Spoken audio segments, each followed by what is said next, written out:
What is going on, everyone, and welcome back to another WaterHopin episode. Before we get into today's video, if you haven't already, please do me a favor, hit that like button, subscribe to the channel to get entered into the giveaway when we hit 500 subscribers. By the way, getting super duper close to that, so you should do yourself a favor and go ahead and join that. Anyways, guys, today we are here to talk about pretty much the top 3 lures, in my opinion, that you should pick up and try to start catching some more bass this spring. Let's get to it, guys.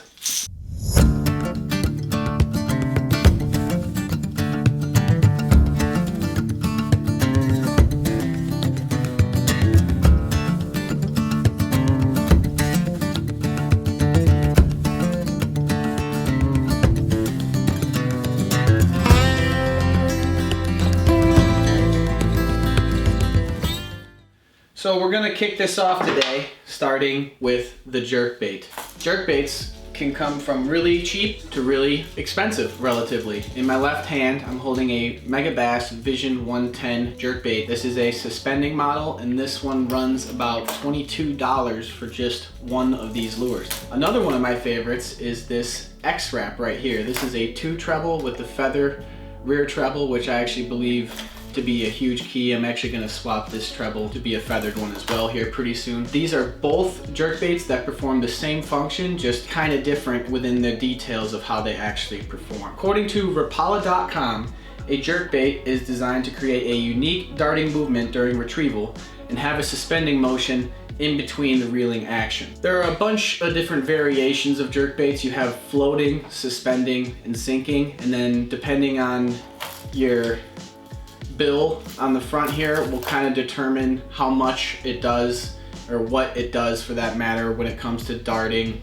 or sinking or retrieval, how deep it will dive. Those kinds of things all come into play based on things like the bill, the weight of the jerkbait, how it's balanced internally. All right, so when should you throw a jerkbait? You should throw a jerkbait particularly well when it's cold. You also should throw them up in shallow water, especially the floating jerkbaits. When you throw them up into the shallows and bass are suspended up in those, right up on those banks, especially in the springtime once that water starts coming up, that is a great time to be throwing a jerkbait. You can get those fish to react especially well when they're starting to get fired up, starting to come into that pre-spawn mode where they're feeding up, getting bigger. How should you throw a jerkbait? I personally throw my jerkbait setup on a medium rod. It is a 7'2" medium bait caster rod paired with a high-speed reel. You should throw this on mono or fluorocarbon. You don't really want to be throwing jerkbaits on braid, but the big thing is jerkbaits shine when they're in clear water, so if you can pair that with a clear line, you're gonna do well.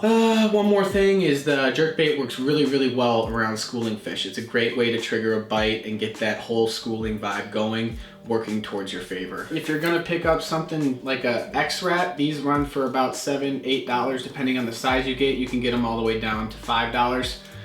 I've got a whole box of them somewhere here. Oh no, the A-rigs are gonna pop out. Got a whole box of jerkbaits, a couple of Alabama rigs, all right there. So definitely something I like to throw. That box in particular comes with me pretty much from end of March into like spawn, June time. And then come June, I'm a big worm, topwater kind of guy, so I pretty much run that train for a lot of the summer. Then now we're gonna move on to reaction baits. Typically, when you're talking reaction baits, you're talking about a lure that is gonna instill a bite in the fish. It's gonna trigger that fish to bite your lure. That's why it's called a reaction, just because the fish is literally reacting to your lure as it comes by. It's not hungry and seeing your lure and eating it, basically being triggered or forced to make the bite and commit and getting caught on your lure. So we're gonna talk lipless crankbaits. But when you're talking lipless crankbaits, it's hard not to talk about the Lucky Craft LV500, and this is in the red crayfish. Oh, I just shook this crankbait and it made my kitten come running in here. Hi. No, you can't have this. Definitely not. This is a Lucky Craft LV500 in the red crayfish color. I know it's called something more specific than that. It's like cross something, but this one has been great for me. I've caught a ton of fish off of this last year and the year before it. If you aren't willing to pay like $15 a lure, because that one is pretty pricey, you can pick up something that is essentially the same. That is a Strike King Red Eye Shad lipless crankbait. These are both in the 3/4 ounce models. They just kind of perform differently. You're throwing red because in the spring especially, crawfish in a lot of areas are red. And the areas that you're targeting with these lipless crankbaits are specifically areas that you're gonna find a lot of schooling fish or crayfish in. Crayfish time. I have to pay attention to my kitten Hurricane now because she heard those lures and now she's looking at my desk and thinking about some things. So I gotta be careful she doesn't come over here. How to use them. So for me, I like to throw lipless crankbaits on 2 different rods of mine, and sometimes a third, but typically 2 different rods. One is the 7'2" baitcaster model I have. I don't have a ton of rods. I've got like 5 or 6 bass fishing combos that I'll be using interchangeably throughout the year. One of them is a 7'2" medium action baitcasting rod. And that one I love to throw when I'm using a little bit more open water situations, when I'm doing a little bit more of a flowy rip type vibe or yo-yoing it for one. Open water typically is when I'm throwing it on a medium action rod. If I want to throw a lipless crankbait in some stuff that's kind of a little bit more gummed up, either that be riprap, you know, you got rocks, boulders on the bottom, you got brush piles you're coming through. Yes, you come through brush piles with those lipless crankbaits. They angle better than you think. They kind of come through, no. Stay away from that Hurricane. They kind of come through on a 45 like this, and they'll bounce off things better than you think. My favorite way and place to throw a lipless crankbait though has gotta be when I've got about 1 to 3 feet of open water on top of some grass or vegetation that's growing up from the bottom, and you can just throw it and just high speed retrieve and just rip it along as it comes down and sinks into that grass. Awesome way to trigger those reaction strikes. Now, when it comes to talking about when to fish a lipless crankbait, spring in particular, which we're coming into here, the thaw is just around the corner, guys, and I for one am so excited. I've spent these last 2 weekends just getting things dialed in. I guess we can start talking about the last one, which is very different from what we've talked about so far, and that is the drop shot. A drop shot specifically is a bottom bait. Up until now, we've been, it's like, I wish I had a camera on Hurricane right now because she just keeps seeing, I keep touching these lures and she's just like waking up from her naps and looking over here, but I'll try not to shake them anymore, Hurricane. A drop shot rig consists of the line tied to a hook with a trailing leader that comes to an end with a weight, so that the weight is at the bottom and the hook and bait are above it. So basically a drop shot is something like this. You can do a bunch of different lengths for how far you have your hook from your bottom weight. For me, I'm typically doing anywhere from 8 to 10 inches. I just seems to be a good spot for me. I've gone as high as 16 inches above the weight, and I've gone as close as 1 inch above the weight, just depending on what kind of area I'm fishing.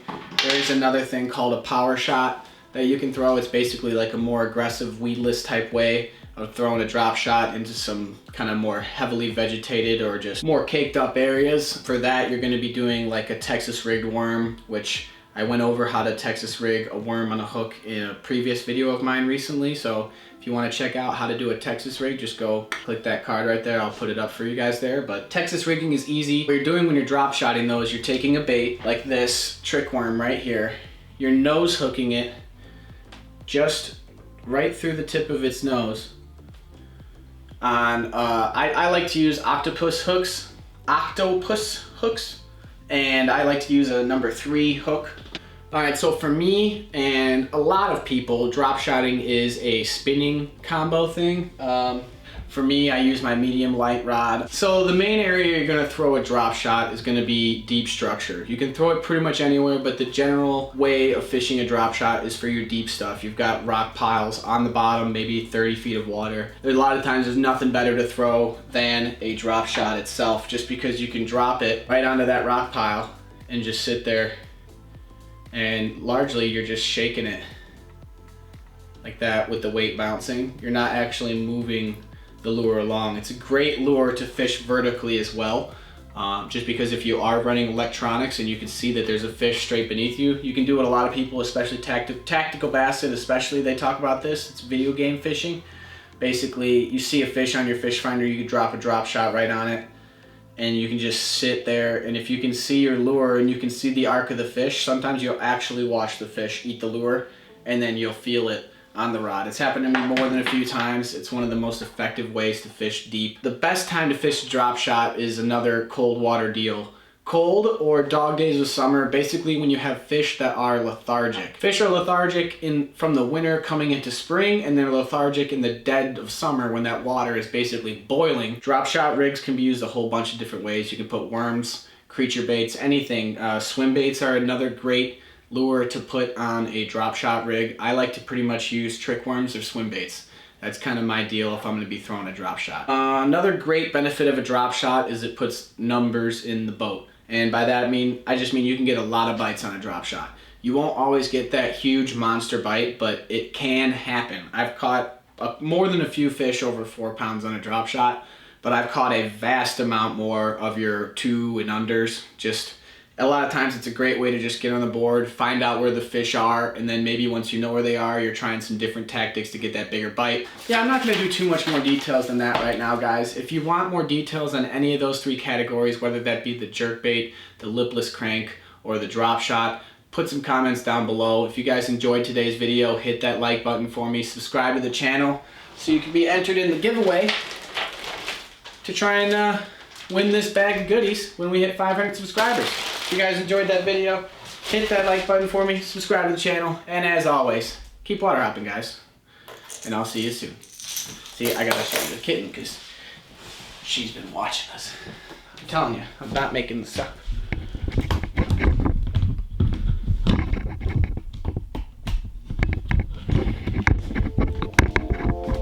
Hey, Hurricane.